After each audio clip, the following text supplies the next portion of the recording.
Good afternoon. Can I welcome you all here today? I'm absolutely delighted to declare the ceremony for the presentation of Graduands of the Royal Veterinary College for the conferment of degrees and awards is now open.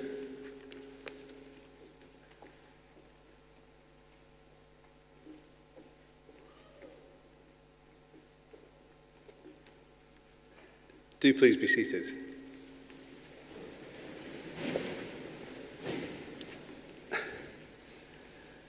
So welcome, my name is Stuart Reid and it is my enormous privilege to be President and Principal at the Royal Veterinary College and to welcome you to these fantastic surroundings here at Central Hall, Westminster. I think if you've already been outside, the environments couldn't be finer for graduation photographs. So if they don't turn out well, I think it's the photographer or the camera, not the surroundings. This has been a venue for many significant events. The first General Assembly of the United Nations, a Gary Barlow Christmas concert, no less, and of course today, the Royal Veterinary College. In gathering, it is one of the happiest days in our calendar, and of course we remember those who are less fortunate ourselves, those people who can't join us today, and those in strife in other parts of the world, particularly at this time, Ukraine. Can I just introduce you, before we make formal start on the proceedings, to the podium team. We've got Richard Bomphrey on the far left, David Church, Baroness Young of Old Scone, Chair of RVC Council, we have Adrian Boswood, and we have Charlotte Lawson. And they will all be playing an active part in our celebrations today.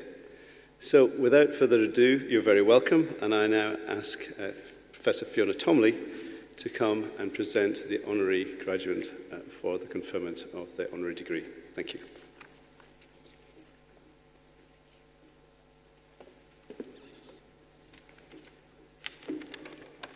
Hello everyone. It's my pleasure to announce the presentation of the honorary degree of Doctor of Science honoris causa to Professor Sharon Peacock.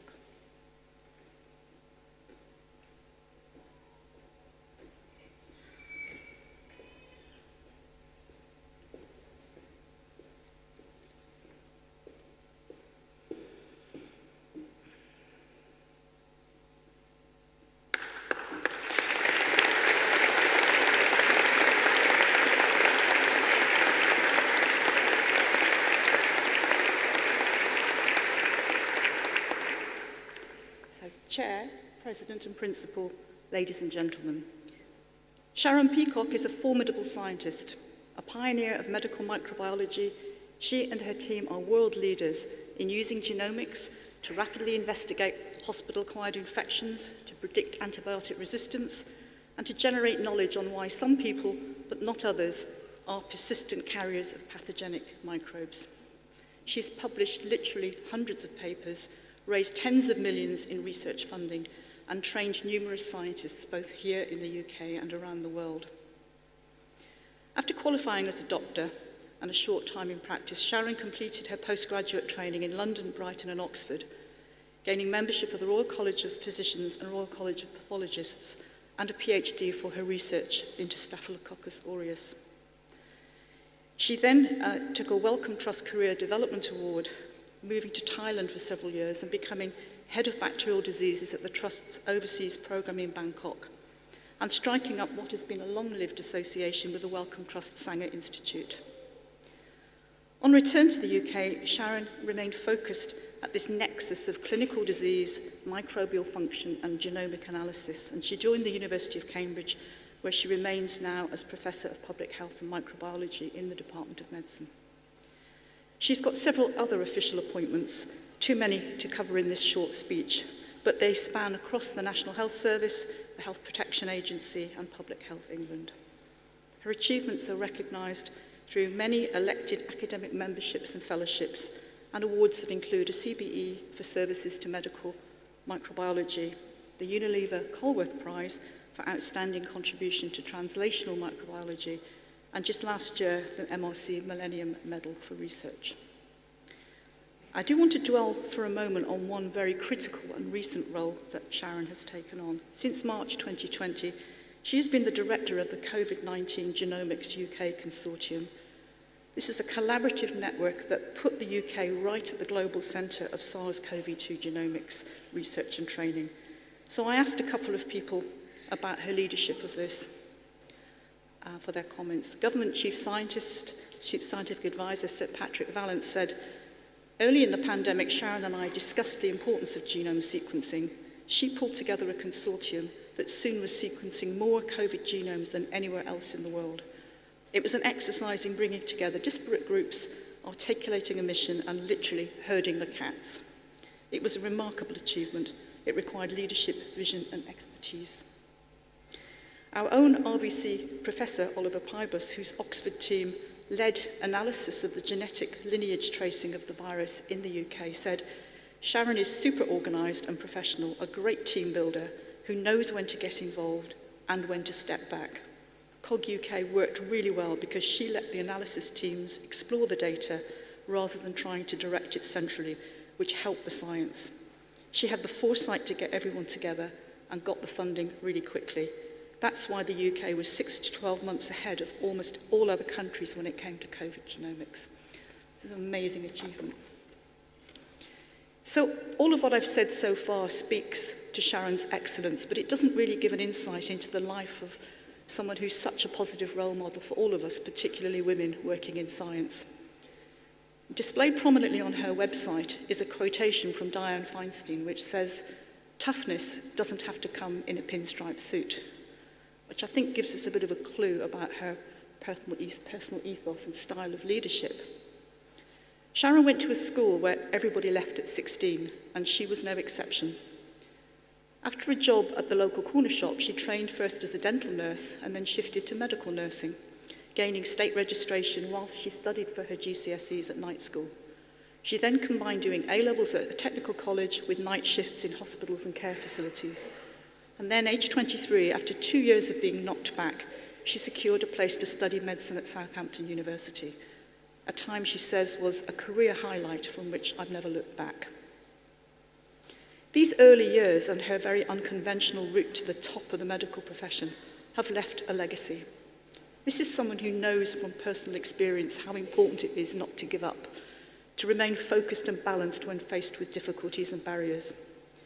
Professor Duncan Maskell, a former senior colleague for many years in Cambridge, said, "She was incredibly determined, incredibly hardworking, and incredibly decent, even when faced with bad, i.e. sexist, behaviours from certain quarters. She's a great friend because of these qualities, but also because she's huge fun underneath a tough exterior." Sharon understands how important it is to be encouraged, advised, and supported by senior colleagues, and she's generous in her acknowledgement of the people who inspired her along her journey. And she's paying it back by actively mentoring and inspiring the next generation.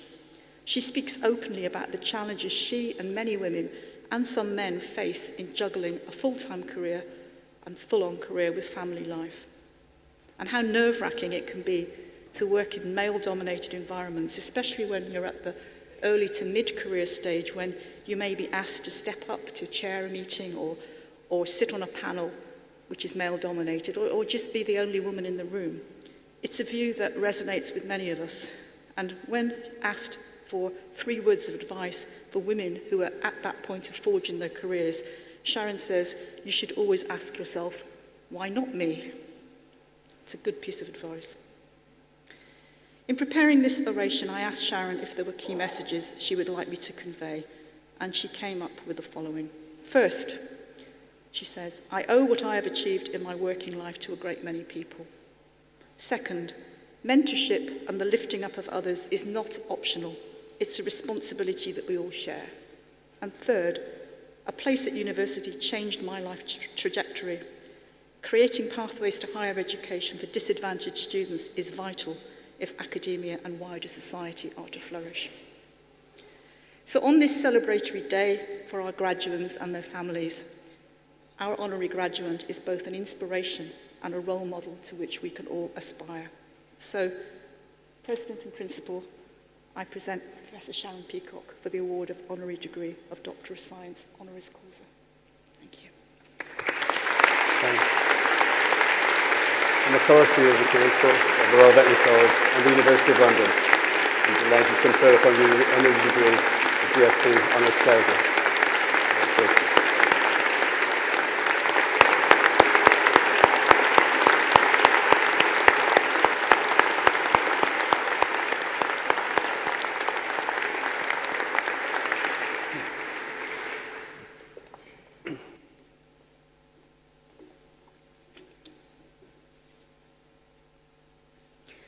I present to you those candidates who have achieved the Bachelor of Science in Animal Biology, Behaviour, Welfare and Ethics. In a minute.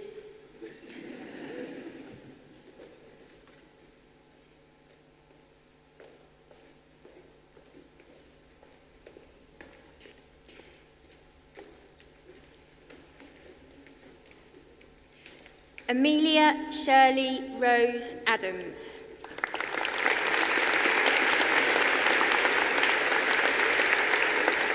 Mia Annie Mashorn.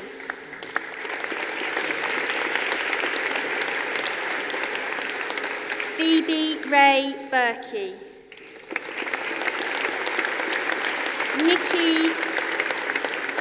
Nikki Kutsia.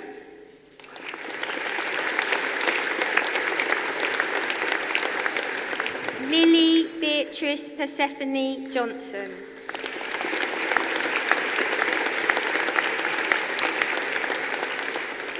Paige Jessica Laura McNally.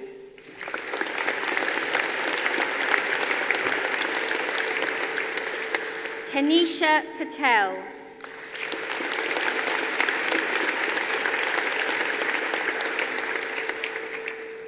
Adia Taylor.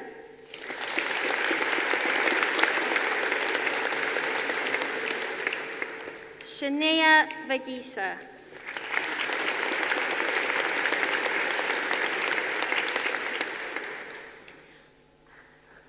I present to you those candidates who have achieved the Bachelor of Science in Biological Sciences. Jamie Louise Brecker.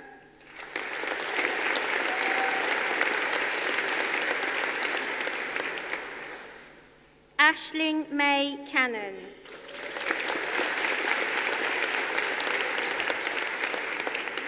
Judith Elizabeth Duran Davis.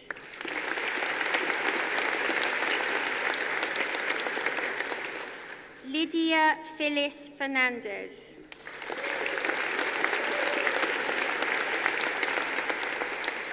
Penelope Charlotte Lowes.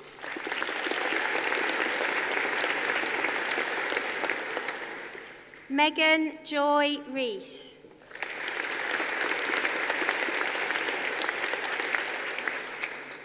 Christina Street de Palma.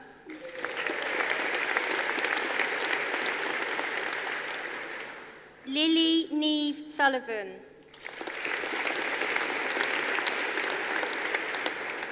Megan Ella Williams.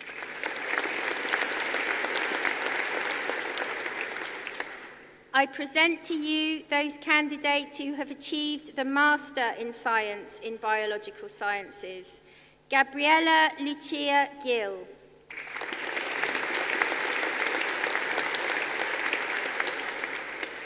Alexandra Amelia Mikulak.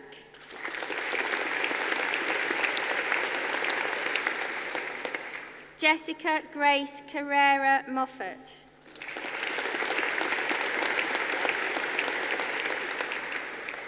Michał Szybowski, who is the winner of the Royal Society of Biology Top Project Prize from all advanced accredited degrees.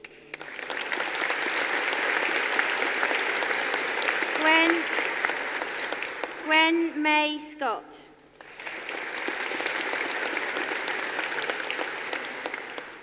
Catherine Ann Strafty.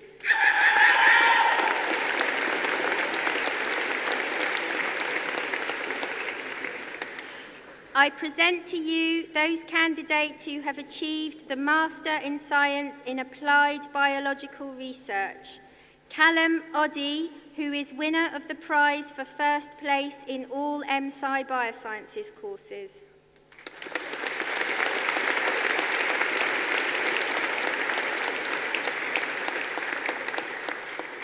Megan Elizabeth Ritson.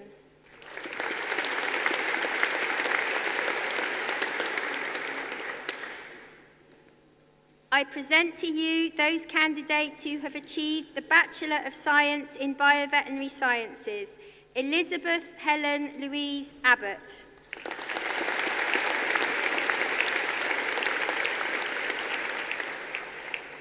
Lauren Grace Albury.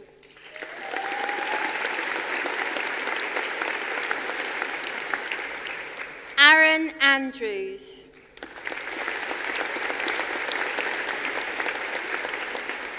Gina Bryson.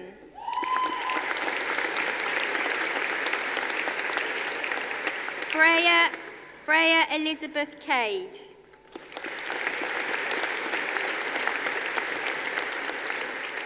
Jamie Lee Sophie Dwight.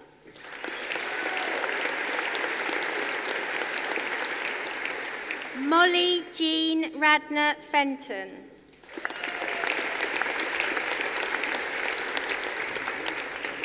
Amandine Gaillard, who is the winner of the prize for first place in all BSc Biosciences courses and the winner of the Royal Society of Biology Top Student Prize for first place in all Biosciences courses and the winner of the Royal Society Biology Prize for Top Project from all accredited degrees.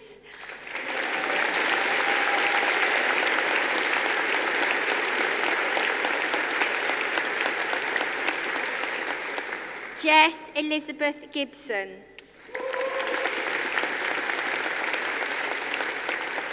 Claudia Gobach.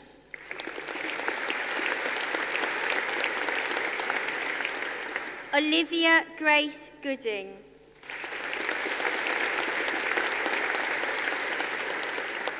Ehara Rebecca Gunawathana.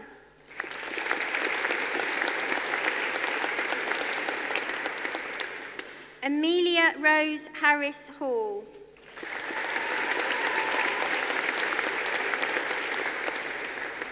Jacob Thomas Howard.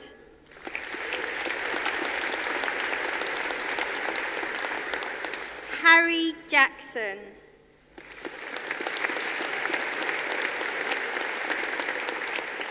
Muhan Kang.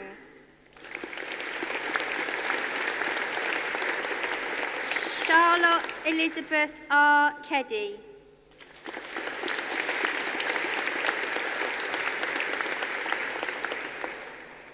Maria Kuskova.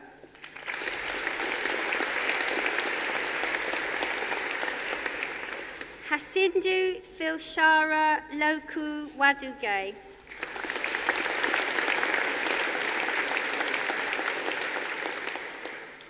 Ting Yan Natalie Ma, who is the winner of the SU Award for Extracurricular Excellence.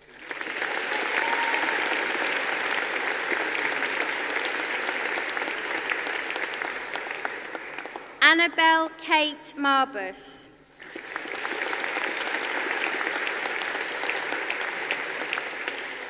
Raylun Main. Naomi Maria Meek.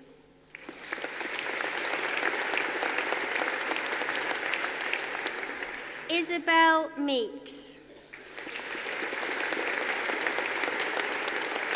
Molly Newton.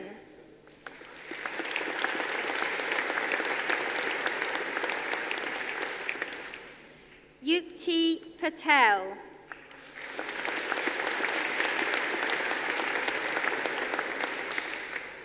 Lucia Perdikova.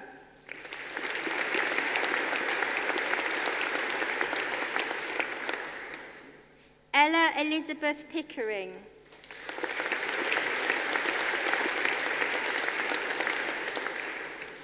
Amy Stevie Pinches.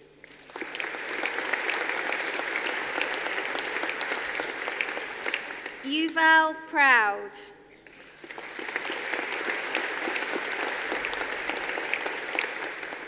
Shivi Rajendram.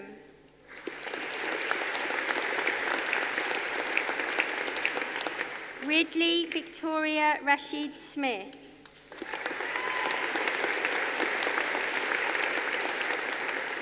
Bronte Russell.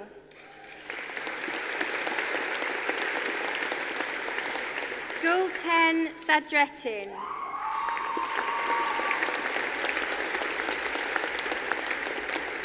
Catherine Schimpf.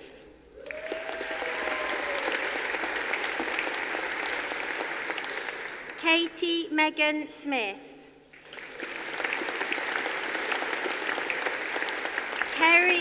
Kerry Helena Stoneman.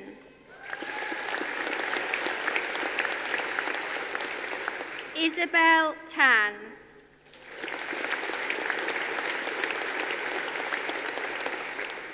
Genevieve Joy Tibbett.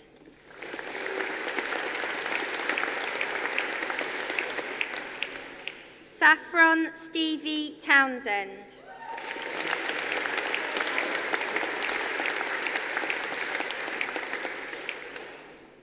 I present to you those candidates who have achieved the intercalated Bachelor of Science in Bioveterinary Sciences. Helen Alexandra Fraser.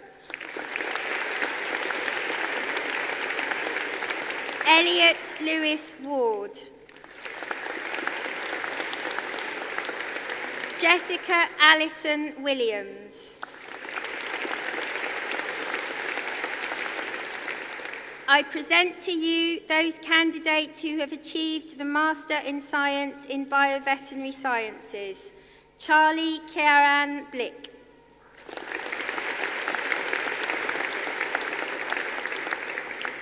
Emily Fahy.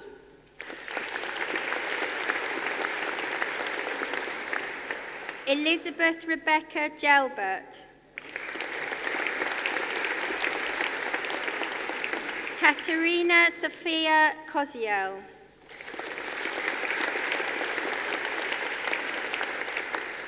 Syra Kundil.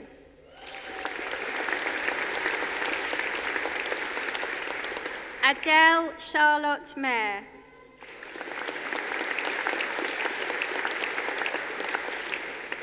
Sylvia Alice Jane Masala.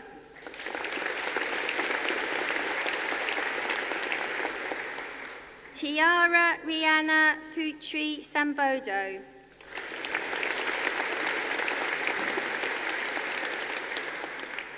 Rory James Simpson.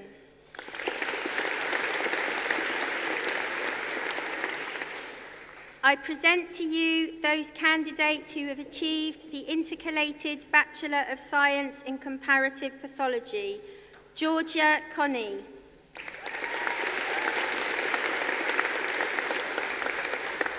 Zoe Griffin.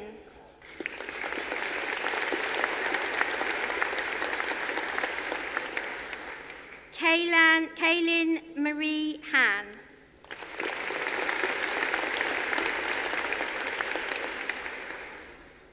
Antoinette Louise Juliette Simon.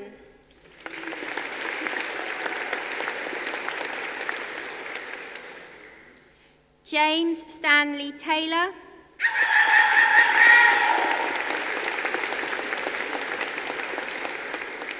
Joseph Henry Stuart Thompson, who is winner of the McFadden Prize for first place.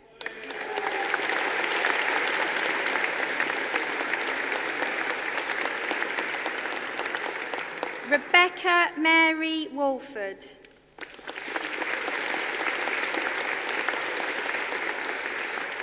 Ellen Victoria Wilkes.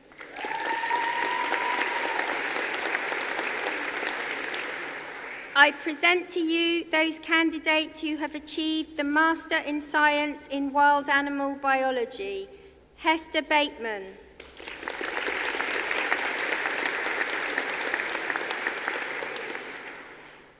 Ella Rose Carberry Tarrant.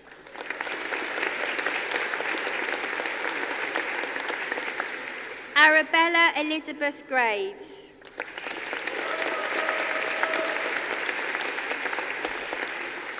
Victoria Hayrow.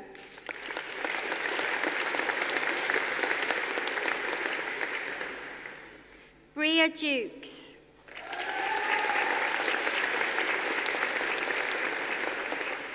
Abby Carryman. Bethany Leanne Wardle.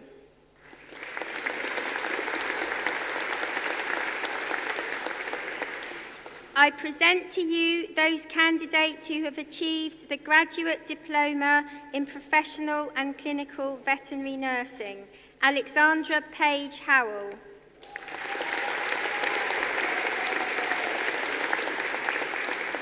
Louise Alison Lee, who is the winner of the prize for first place and is the winner of the student-voted prize for the most valuable contribution to the online community.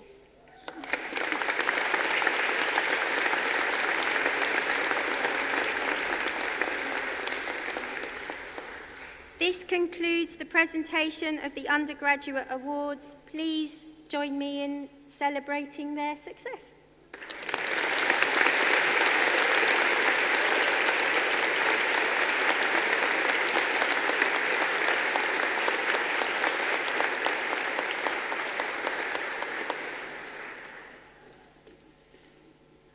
President and Principal, Chair, ladies and gentlemen, I present to you those candidates who have achieved Postgraduate Taught Awards. First, I present to you those candidates who have achieved the Master of Science in One Health, Ecosystems, Humans and Animals. Akimat Opeyemi Ayina.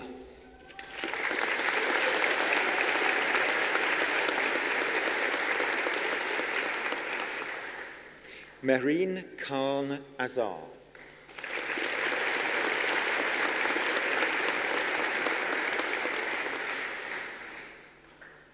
Louise Nicola Chiverton.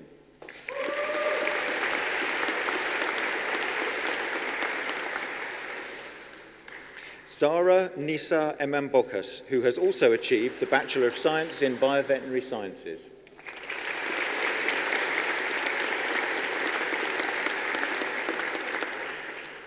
Bethany Kate Grattan.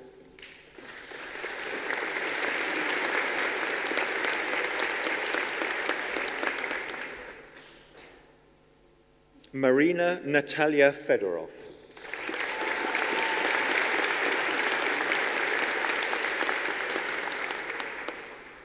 Sai Srinivasa Sudarshan Kondapalli.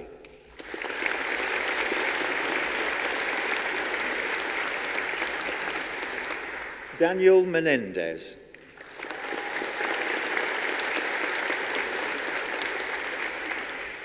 Jessica May Myers.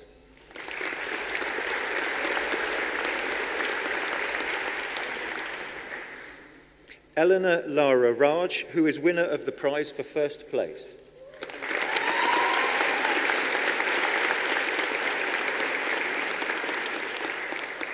Vivian Stanton Ford.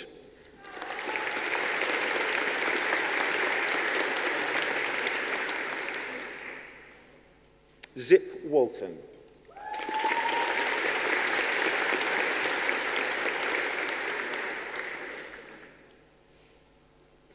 I present to you those candidates who have achieved the Postgraduate Diploma in Veterinary Clinical Practice.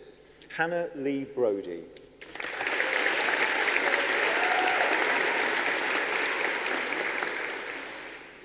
Sophie Conway.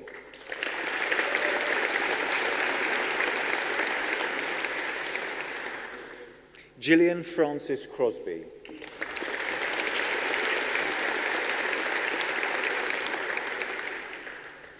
Lydia Joy Yalmarshon.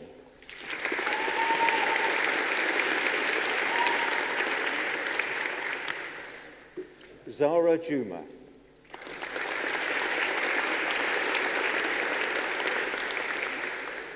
Sarah Jane Lawrence Mills.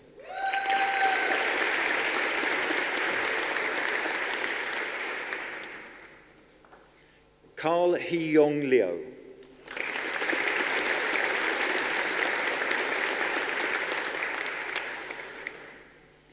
Thomas Alexander Marks.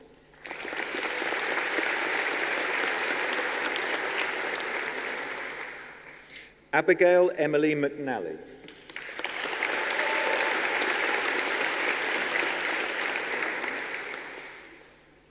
June Park.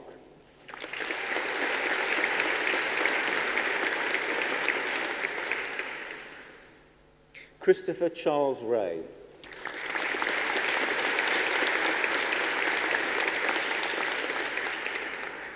Edward James Shelton.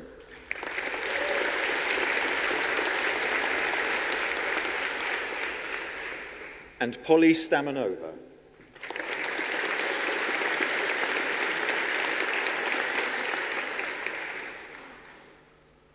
I present to you those candidates who have achieved the postgraduate certificate in veterinary education. Emily Claire Cowderoy Early.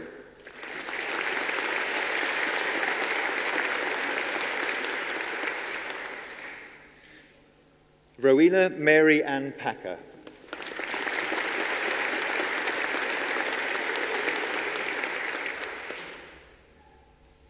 I present to you those candidates who have achieved the Master of Science in Veterinary Education.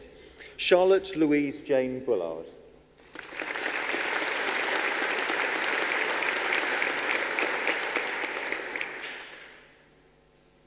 Melissa Ann McCormick.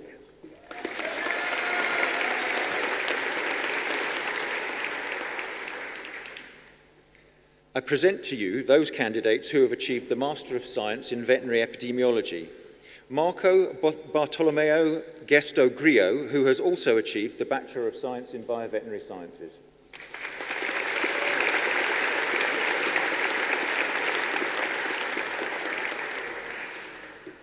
Emily Jane Beth Murray.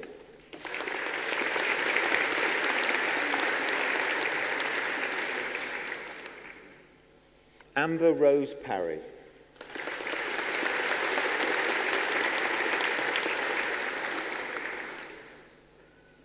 I present to you those candidates who have achieved the Master of Science in Veterinary Epidemiology and Public Health. Nithma Yasara Gunathilaka.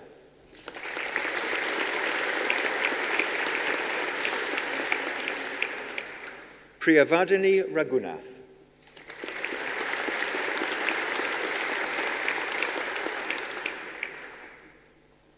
I present to you those candidates who have achieved the Master of Science in Wild Animal Biology. George Chilcott.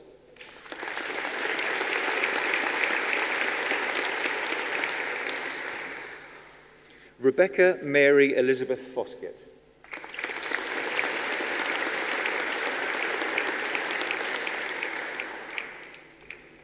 Freya Ruth Lomax.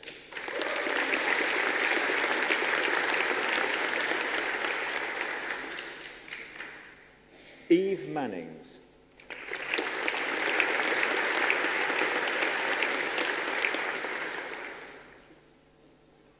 Catherine Margaret McVeigh.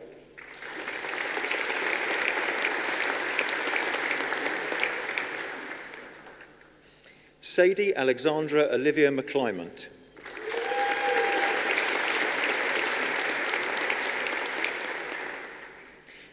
Megan Louise McMain.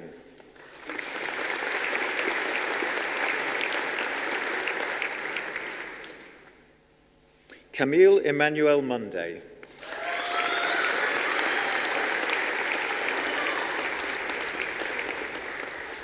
Hayley Melissa Openshaw Blower.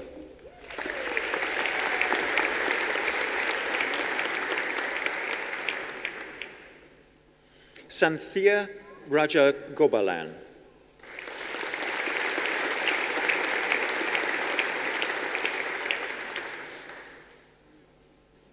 Jake Samuel Scales.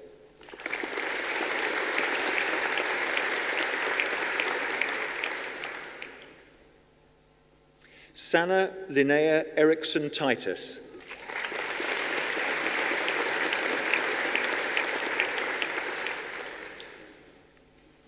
Charlotte Louise Vaughan.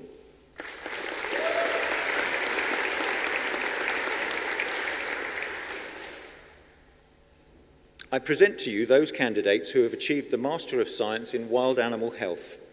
Laura Canella Gavin.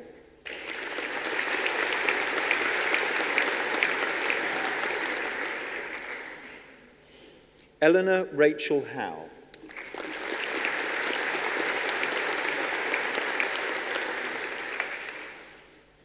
Ella Fionn Lloyd Haynes.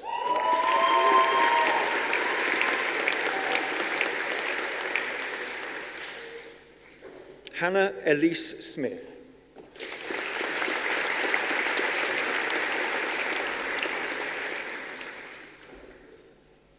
I present to you those candidates who have achieved the Master of Veterinary Medicine.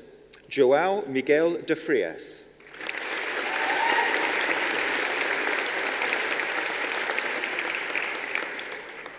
Alice Legal.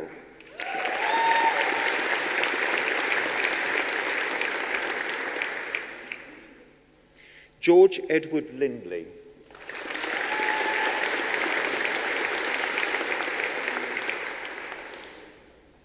Cinziana Maria Radulescu.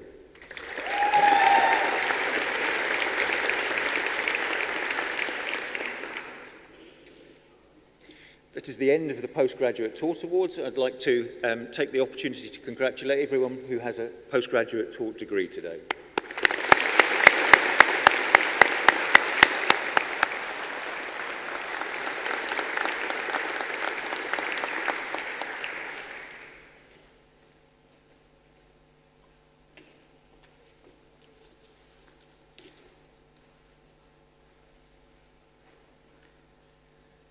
I'll present to you those candidates who have achieved a research degree. First, I present to you those candidates who have achieved the Master of Research. Henry Thomas Gregory Mosey.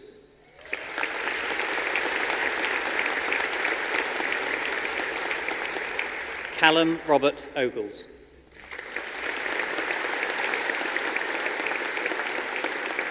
Sophie Patel.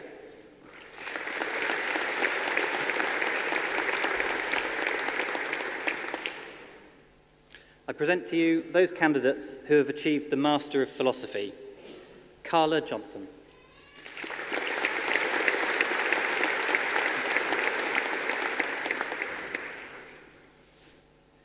I present to you those candidates who have achieved the Doctor of Philosophy. Joanna Aguiar.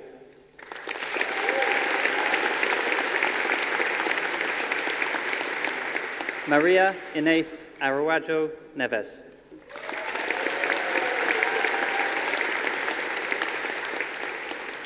Anna Mary Borlase, who is the winner of the 2021 McKeever Prize for the PhD student with the best original research.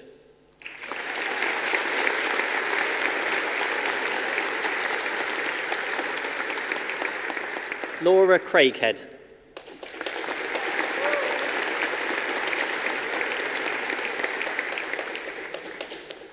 Balwyn Faulkner.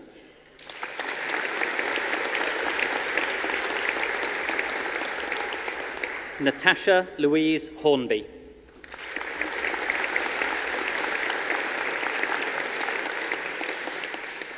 Lisa Kiani.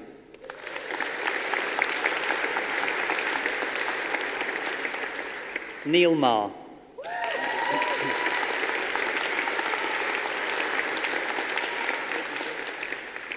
Andrew Mead, who is the winner of the 2022 McKeever Prize for the PhD student with the best original research.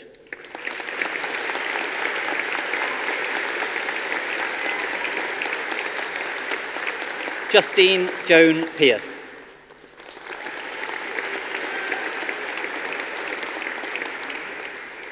Jessica Roach.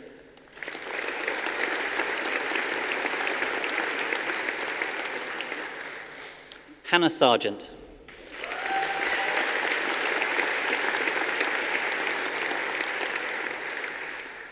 Imogen Schofield.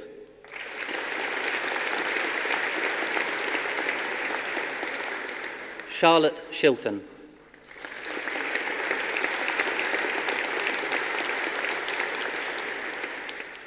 Soraya Patricia Silva.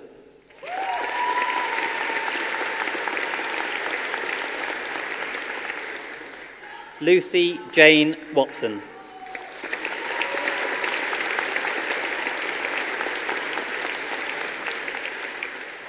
Jenny Wilshaw.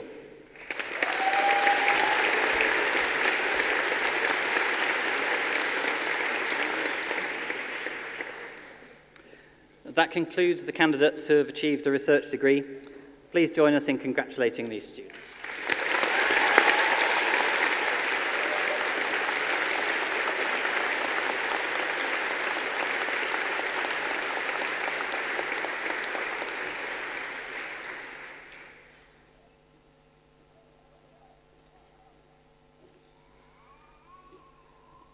Big day, eh? Exciting. Chair, Principal and President, ladies and gentlemen, new graduates of the Royal Veterinary College, it's a fantastic day you've got here, and it's because of a whole lot of hard work that you've done, but I hope you'd agree with me that that amount of work has all been done by yourselves, but also with a team. There's a whole lot of people who've worked to get you here. One of those groups of people are the staff of the Royal Veterinary College. And every year, the Centre for Learning and Wellbeing organises a student-led assessment of the best teachers to receive a range of different educational awards. So the James B. Student-Led Awards for an outstanding individual contribution to student education for 2022 are: for Outstanding Teacher, Professor Mark Fox.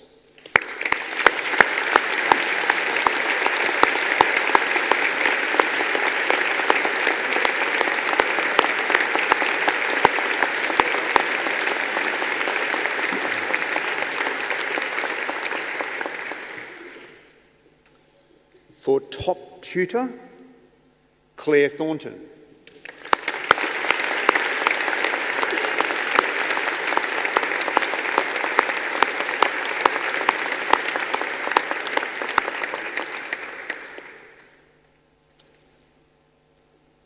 For Going the Extra Mile, Jordan Francis, who is...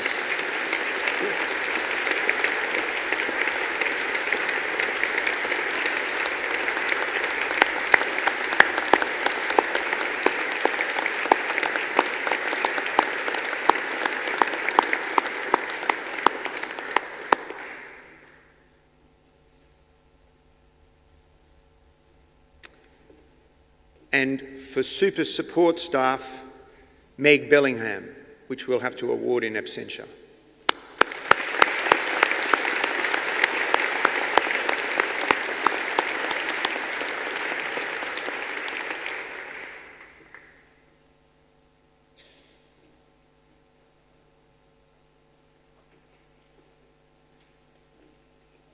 So congratulations to you all.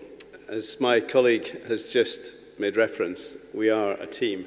And the team means that it's staff and students that work together to keep the good ship RVC afloat. And as part of that, the role that the student union play is immensely, immensely important. And if it were not for the student union, I don't know quite how we would manage communicating with some of the issues that we have to deal with during what has been a complex academic year, as has the previous two, or as every year, to be perfectly honest. But without the student union and the leadership that the student union provide of our student body, it would be a very, very difficult job indeed. So and it's now at this time that we see the handover of one president of the SU to another.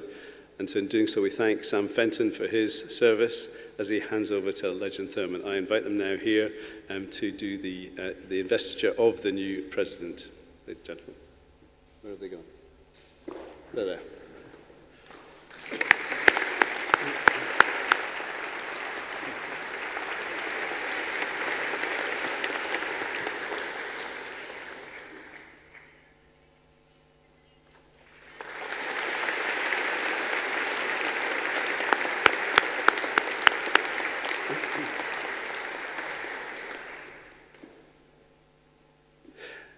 So, I don't know what it's like down there and up there, but I think we're now approximately 165 degrees hotter than when we came in. So, ladies and gentlemen, graduation is what it says in the tin. It's a step along the way.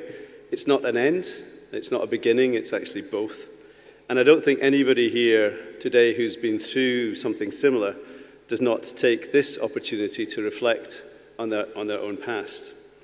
Mine takes me back to actually my school days, and not so much the heat of summer, but the rather damp cool of a Cumbrian winter. And there we were asked, as the leaves on the ground were being frosted for the first time, we were asked what our career aspirations were. And I announced that I intended to become a human doctor. Now, my biology teacher, who was also the careers master, said, "Reid, the only chance you have of getting into medical school is if you donate your body to science." So I haven't taken on that just yet, but anyway, here we are today. And when I spoke to you at the beginning of the ceremony, I knew I stood between you and your awards, and I'm now standing here between you and your parties. So I shall be brief, but congratulations one more time. I think sometimes we forget, and I know I graduated from a different university, but after over a decade at RVC, it really gets under your skin. But speaking to an alum only a few weeks ago, he said, "Stuart, you don't realize how special the RVC is." He said, "It was the scene of my first drink, the scene of my first smoke, the scene of my first dance, the scene of my first kiss, the scene of my first real intimacy with my future partner, and the scene of my first fight." He said, "It was a hell of a night." So, and I know that today is going to be a hell of a day, and you have parties to attend. But on a slightly more serious note, as we celebrate all of those who have graduated in science and clinical sciences, with postgraduate degrees, and the RVC is serious about many things. It's serious about our clinical background, but it's serious about science, and it's serious about education. And if I can, I'd like to share just a few comments as you go on to the next stage in your career. From my own background, the first lesson is to be humble. I remember my first job. I thought I was the bee's knees. I'd done 5 years at university. I thought I was it. And I wondered what amazing thing I was going to be asked to do by my boss. After all, I'd got a really good degree from a really good university, and I thought I knew it all. And he said, "Well, actually, Stuart, I want you to make a cup of coffee for everybody." So I was a bit crestfallen, and I explained to him that I had all this experience in 5 years and so on and so forth. And he said, "Yes, yeah, we all know that, but we will show you how the kettle works, don't worry." The second is to remember that communication is essential. So my very first lecture was to students teaching them statistics, and they didn't like me, and they didn't like the subject. But at the end of that first lecture, one of the students came up to me, a female student came up to me and said, "Dr. Reid, if I only had an hour left to live, I'd want to spend it in one of your lectures." Well, I was quite pleased about that, to be honest with you. However, a week went past, and I asked her what it was that she'd so enjoyed about the previous week's lecture. Was it the quick wit and repartee, the dress sense? What was it? And she said, "Oh, Dr. Reid, dreadful misunderstanding. If I only had an hour left to live, I'd want it to be the longest hour of my life." So, so I promise you no hour this afternoon. But it is about communication and making sure that not only do people understand what you're saying, but you understand what they are saying.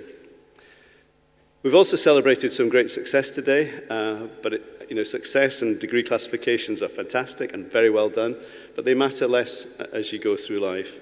And I would say that even for those who may have just got over the line and no more, it doesn't matter. You got your degree, you're it. And I have to tell you, for those who maybe didn't do quite so well, if you did just get over the line, if you have had some failures along the way, it does mean that one day you can still be principal of the Royal Veterinary College. There we are. So, fourthly is look after yourselves. You've done an amazing job during this pandemic. I probably should have mentioned that at the start. It is an event at which you, of course, were welcome to wear masks. Those of you who've met me, I tested negative for the last 4 days, so you're good. But the thing about being part of this community is it's being part of a community, and you will go into new communities and communities that will care for you and that you should become part of. I forget who said it. Anyway, it was be your own person, be independent, find your own way, don't follow anyone else's path, Unless, of course, you find yourself lost in a wood at night, and then if you see somebody else's path, then it's okay to follow that one. That's for certainly true. But it doesn't mean that by asking for help, you lose your individuality. In fact, you'll be stronger for it. Fifth, it's no longer just about you. And I know it's been a really tough time these last months and years, and you quite rightly have focused on just getting there.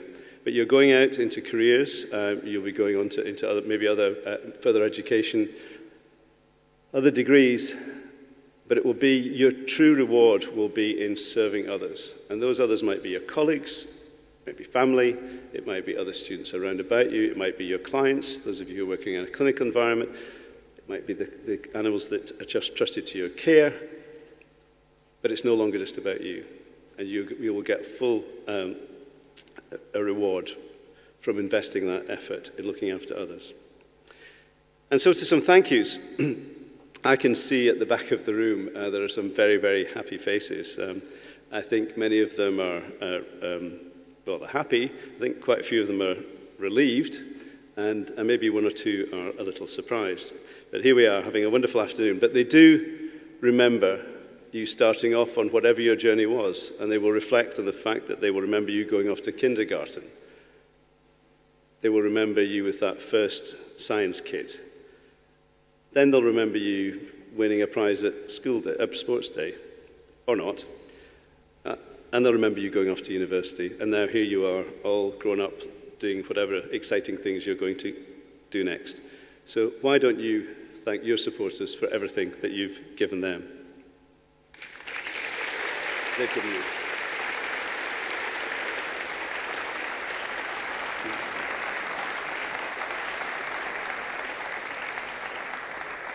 Slip of the tongue there. I would say they are so happy that today's a really good day to ask them for money if you're going to do that. So. It does remind me of a family. We had 3 students graduating on the same day from the same family. One was getting a BSc, one was getting an MSc, and one was getting a PhD, and asked the parents which child they loved the most. And the parents said, actually, none of those. We loved Michael because he got a job. So there's something in that. But really, I'm so glad that you have had the support to get you to this point. Other people have supported you, and they're sitting behind me. And I know we talk about the buildings, and I know many of you have endured the continual improvement of our campuses through the last many years. But our buildings mean nothing were it not for the people. And so for the people that have got you to this point, I thank them on your behalf. Thank you so much, colleagues, for everything you've done for our students.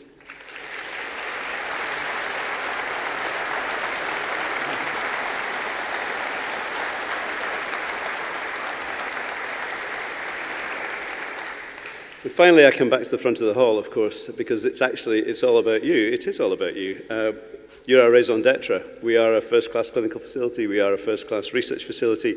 But above all, we are an educational institution, and were it not for the students, we wouldn't be who we are. And whilst you may have chosen us based on our reputation, we now are dependent on you. Our reputation is now dependent on you as you go out as our newest ambassadors. There's a thought.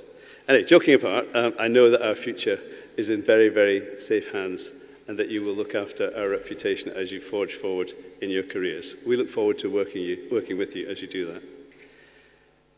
So I know you're going to go out and change the world class of 2022, and goodness knows the world needs people with your qualifications, whether it's One Health, climate change, advancing knowledge, whether it's translational science, comparative biomedical research, educational development. You will change the world for the better, I have no doubt. And our future is in your hands, whether it's a first degree or a higher degree. I know we're going to benefit from your efforts, so thank you. I returned to my school days and a maths class, and the teacher came in, and some of you who've done postgraduate qualifications in education will be surprised at the educational approaches that he used, because he came in and he said, "Boys, you're so stupid, you don't know how stupid you are." And he said, "I'll prove it to you." He said, "Stand up if you think you're stupid." Well, we weren't that daft, but I was sitting next to this chap who'd grown up in America. And he was a big lad, and we all sat still until Michael on my left, we called him Tex, even though he didn't come from Texas, but he slowly got to his feet to our abject horror. And Mr. Messenger turned to me and said, "Michael, you don't really think you're stupid, do you?" And Michael, in his drawl, said, "No, sir, but I couldn't see you standing there all alone." So, now, I recognize that, unfortunately, I'm the only one standing, so this would be a good time, I think, to draw the ceremony to close. So, to our newest graduates, thank you for everything you've done for us, particularly during these pandemic years. And all I have to say to you now is remember that wherever you are and whatever you do, you'll always be an RVC graduate. Congratulations.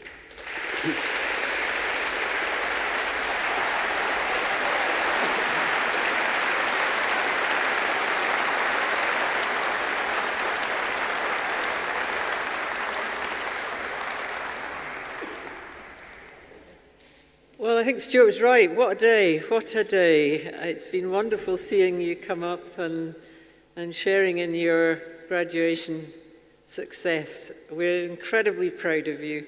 And now I'm all that's between you and the celebration. So I want to just formally declare that the assembly is at an end, and let's go forth and celebrate.